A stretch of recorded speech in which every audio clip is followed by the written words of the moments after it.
E aí, gente, tudo bem? Sejam bem-vindos a mais um vídeo do Parabólica. Eu sou esse mesmo, Pedro Renault, professor aqui do Parabólica. Hoje é quarta livre, mas como eu já falei para vocês, a quarta livre não vai ser toda quarta que a gente vai fazer isso, porque ela é livre. A gente vai falar aí de um tema que é bem cobrado, um tópico que é bem cobrado em todos os vestibulares, e nem em qualquer vestibular. Então a gente vai ter uma série aqui sobre isso, que não precisa ser semanal, mas a gente vai seguir aí uns estudos aí até os vestibulares, que é sobre historiografia. Na verdade, é mais do que historiografia. A gente vai falar sobre introdução aos estudos históricos em geral. E dentro da introdução aos estudos históricos é lógico que a gente vai falar muito, mais até do que qualquer outra coisa, de historiografia. Me pedem isso já tem uns 2 anos e é hora de colocar, além dos conteúdos, a gente precisa saber também como que é feita, como que é construída a história. Então, para vocês acompanharem esse processo todo até os vestibulares, já se inscreve no canal se ainda não forem inscritos, curte esse vídeo, porque se ele pode ajudar vocês de alguma forma, e porque também tem vídeo todos os dias aqui no Parabólica sobre história, filosofia, tudo voltado para vestibulares, certo? Vamos lá, gente. Primeira coisa, as pessoas acreditam muito que a história ela serve para a gente construir um futuro, mas não é bem assim. O historiador, como função do historiador, nós temos a ideia de investigar o passado, compreender a fundo o passado, para a gente poder compreender também o nosso presente. Porque a história é um processo de construção. Como que nós chegamos até aqui? Será que não existem coisas aí de 2.000, 3.000 anos atrás que ainda influenciam, que a gente consegue entender? Vou dar um exemplo para vocês. O machismo. O machismo, ele existe porque seres humanos lá no passado começaram a ter um tratamento diferente, um tratamento de tal forma, certo? Eu fiz uma aula recente agora sobre pré-história, que a gente falou da posição do homem, para entender, inclusive dá para entender como é que funciona essa sociedade patriarcal. E é lógico, e a gente tem que olhar para o presente no sentido de desconstruí-lo também. O que a gente acha que não está certo, o que a gente acha que pode ser transformado, a gente tem que transformar. Então a história trabalha muito com isso, tá? A gente não pode, o historiador ele não tem como finalidade prever o futuro. Tem uma questão que sempre me perguntam, sobre o que e quando que você acha que vai ser a Terceira Guerra Mundial? Vai ser por conta da água? É claro que o historiador ele consegue olhar para o passado e ver características que levaram a tais pontos. Mas a gente não pode esquecer que a história é uma ciência humana. E como uma ciência humana, a gente não pode definir que existe uma verdade certa para tudo. Entenderam? Mas a gente ajuda muito, a história ajuda muito a gente a interpretar como nós chegamos até aqui no presente. Agora, do presente para frente, depende de nós, certo? Esse é um dos pontos importantes para a gente entender a história. E um livro que eu cito, já citei aqui mais de uma vez, professor, você só cita Hobsbawm, você só fala de Hobsbawm porque é o cara.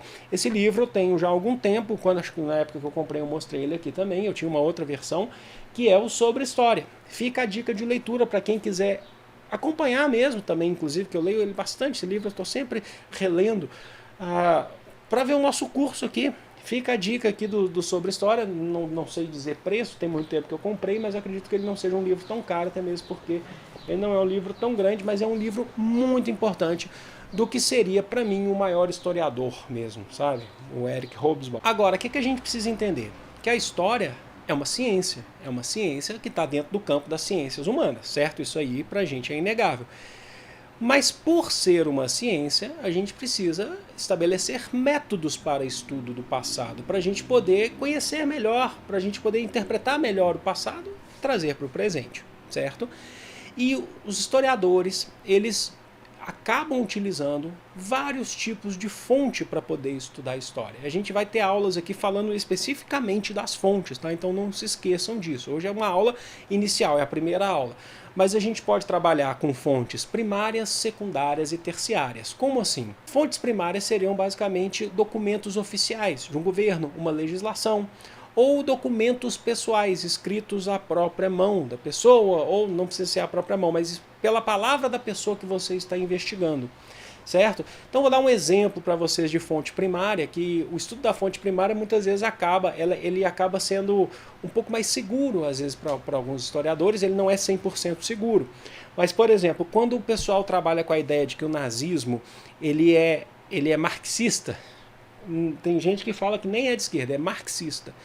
Se você lê o livro do Hitler, tá? O livro do Hitler, que é o Mein Kampf, Minha Luta, você vê o que o Hitler fala sobre Marx. Ele não ama Marx, ele abomina, ele trabalha Marx como um judeu que deve, né, tudo que vem da escória marxista é uma fonte primária, Mein Kampf, porque se você estiver estudando Hitler, você está estudando por uma fonte que ele escreveu. Nós temos fontes secundárias que basicamente são discussões sobre as fontes primárias. Resumos de obras, pessoas que estão discutindo como são as fontes primárias. Você não está indo direto na fonte primária, mas você está vendo pessoas falando da fonte primária.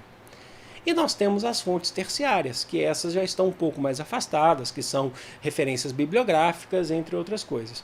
De qualquer forma, a gente não tem 100% de certeza em nada. A história é uma ciência humana, mas você precisa chegar mais perto da verdade, mesmo sabendo que essa verdade ela é muito difícil de ser alcançada. E para isso, a história ela também não caminha sozinha. Ela depende do que a gente vai chamar aí das ciências vizinhas. Todas as ciências, qualquer matéria que você for utilizar, que você for fazer, qualquer curso que você for fazer referente a ciências, vocês vão perceber que existem fontes, ciências vizinhas. Então são as ciências que contribuem de alguma forma e a história contribui com também o estudo dessas ciências. Então vou dar um exemplo. A história, você está falando de um tempo, mas é preciso ter um espaço, porque nada acontece no vazio. Então nós na história precisamos muito dos amigos da ciência da geografia, certo? Para poder delimitar tempo e espaço. Assim como também a história muitas vezes utiliza da filosofia para poder fazer o quê? Para poder utilizar de métodos filosóficos, para poder conhecer os pensadores no período. Da sociologia, para poder entender a sociedade. Da antropologia, para entender a cultura, os ritos culturais. E, é claro, a psicologia, por exemplo, estou dando alguns exemplos, mas isso vai muito além. A arqueologia é muito importante para poder entender o sentido da arquê, o sentido da origem, os primeiros artefatos a serem encontrados. Sem eles, a história teria muita dificuldade. A psicologia, como eu falei para vocês, porque a história estuda os seres humanos. E os seres humanos pensam. Como é pensar? Como é em determinado período? Como que funciona o pensamento humano? Então, todas as ciências dependem muito das ciências vizinhas. A história não é diferente. Então não é qualquer coisa. É preciso se embasar em várias outras áreas do saber. Porque, como eu falei para vocês, apesar de história ser uma ciência humana, significa que você não tem algo concreto, a gente não pode basear no achismo. É uma ciência, então é preciso ter uma lógica, é preciso ter um método para se estudar. E nas aulas que seguem, a gente vai falar desses métodos de estudo de história. A gente vai falar sobre a historiografia, sim, a gente vai falar sobre os primeiros historiadores, sobre como que é escrever história através do positivismo, do marxismo. Isso tudo é muito importante para a gente aqui e vai ajudar vocês nos vestibulares. A começar lá, por exemplo, que a gente vai ter uma aula mais específica sobre isso, sobre o pai da história. Você sabe quem que é o pai da história? Heródoto. Sim, ele era grego, o pai da história, vivia na Grécia clássica, e o Heródoto ele fez vários relatos de sociedades. Ele viajou por muito tempo, durante várias regiões ali da Grécia, do entorno da Grécia. Então ele conheceu, por exemplo, a gente já falou essa semana aqui sobre o Império Persa. O Heródoto ele descreve pra gente como é o Império Persa. A gente tem registros de Heródoto que ajudam a gente hoje. O Heródoto viajou pelo Egito. Ele viajou por muitos lugares. Mas por que ele é o pai da história?